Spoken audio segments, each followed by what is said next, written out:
শীতকাল মানেই ঘোরাঘুরি, তাই জন্য 26শে ডিসেম্বর আবারও চলে গেলাম একটুখানি ঘুরু করতে। চলে গেলাম আমরা দুজন, আর তার সাথে শিল্পাও আছে।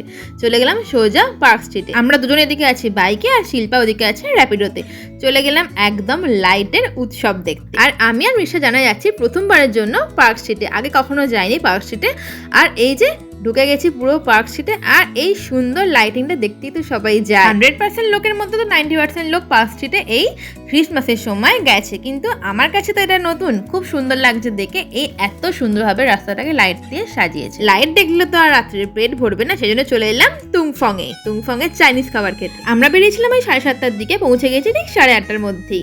আর চুলের অবস্থা দেখেছো, হেলমেট পরে অবস্থা খুব খারাপ। তারপরে চুলটা ঠিক করে নেবো, দাঁড়াও 1 সেকেন্ড দাও আমাদের চুলটা ঠিক করতে। এই যে তুড়ি মেরে চুল ঠিক হয়ে গেছে আমাদের। আর তারপর চললো একটুখানি ফটো সেশন। ভিতরে একটু ভিড় থাকার জন্য আমাদের একটুখানি 15 মিনিট টাইম দিয়েছে, 15 মিনিট পরে আমরা ঢুকবো। এই যে এবার আমরা ঢুকে গেছি। ভিতরটা ক্রিসমাসের জন্য কি দারুণভাবে সাজিয়েছে দেখো, সুন্দর লাগছে, একটা সুন্দর ডিম লাইট জ্বলছে, আর এত সুন্দর সাজিয়েছে। এবার তো আমাদের টুকটাক কিছু অর্ডার দিতে হবে।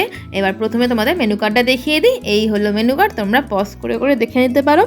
অনেক কিছু আছে এখানে, যেহেতু এটা পুরোপুরি চাইনিজ রেস্টুরেন্ট, সেই জন্য তোমরা এখানে চাইনিজ খাবারই সবকিছু পাবে। এদিকে স্টার্টারে ছিল প্রন ওয়ান্টনস, আর তার সাথে ছিল চিকেন সাংহাই। দুটো জিনিসই খুব সুন্দর ছিল।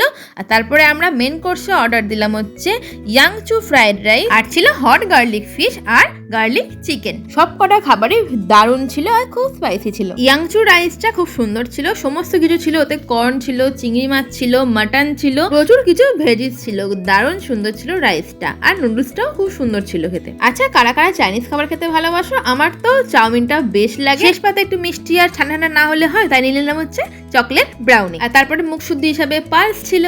তারপরে দেখি আমার এলাকায় ভিউ আসবে, এটা একটা আলাদা অর্ডার হয়েছে আমার। এই কথাগুলো রাখি তখন ভিউটা দেখবে যে আমার মধ্যে একটা আলাদা অর্ডার রয়েছে, আমাকে দেখালে তখন ভিউ আসবে। আমাকে দেখার জন্য তোর ভিডিও দেখে, এমনি কেউ ভিডিও দেখে। হ্যালো গাইস, এই যে হস্তশিল্প মেলা শিল্পা তোমরা শুনেছো, এই হচ্ছে সেই শিল্প। আগের দিনে ভিডিও তো দেখায়নি, আজকে মন করে দেখে নাও। হাত সরাও। এই যে মুখ, এই দাঁত, এই নাক, এই গায়ের রং, এটা শিল্পা।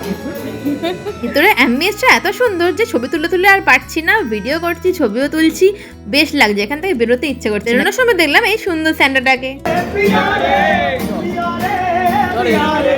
চলো, অনেকটাই রাত হয়েছে, ঠান্ডাটাও বেশ জমিয়ে পড়েছে। তুংফংকে টাটা বললাম, বেশ করে প্যাকিং করলাম, বেরিয়ে পড়লাম বাড়ির উদ্দেশ্যে। এই ডিসেম্বর মাসে কিন্তু প্রচুর ঘোরাঘুরি হয়ে গেছে আমাদের। আর তোমরা কোথায় ঘুরতে গেলে একটুখানি আমাকে জানিও কিন্তু অবশ্যই। পাহাড় ঘোরা হয়নি তো কি হয়েছে, এই টুকটাকগুলো তো ঘোরা হচ্ছে, তাই না বলো?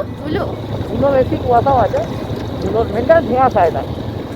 এদিকে ধুলোর সঙ্গে কুয়াশার মারপিট হোক, আমরা চললাম বাড়ি। নেক্সট লোকে দেখা হবে, ততক্ষণের জন্য টাটা।